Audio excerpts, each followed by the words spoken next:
ഇത് വെള്ളച്ചൊരക്ക കേട്ടോ.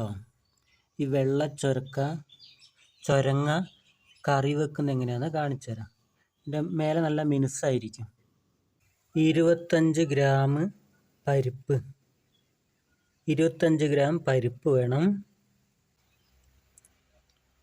വൻപയർ 50 ഗ്രാം വേണം. ഇതിൻ്റെ ഉള്ളിൽ ഈ കുരു കണ്ടോ, ഇതൊക്കെ ഇളയ കുരുവാണ്. ഇതൊന്നും കളയണ്ട കേട്ടോ. ഇതെല്ലാം നമ്മൾ കറി വെക്കും.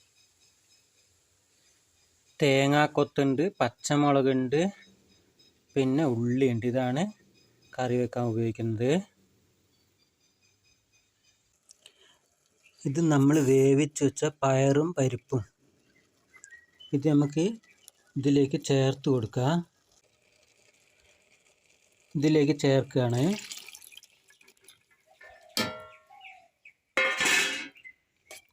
ഇനി ഇതൊന്നും കൂടെ വേവിച്ചെടുക്കണം. 2 മണി ജീരകവും കുറച്ച് മഞ്ഞപ്പൊടിയും ചേർക്കുന്നുണ്ട്.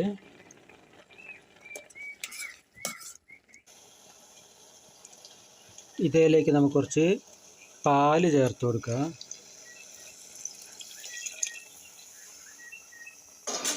ഇനി ഒന്ന് തിളയ്ക്കുമ്പോൾ വാങ്ങിയെടുക്കാം.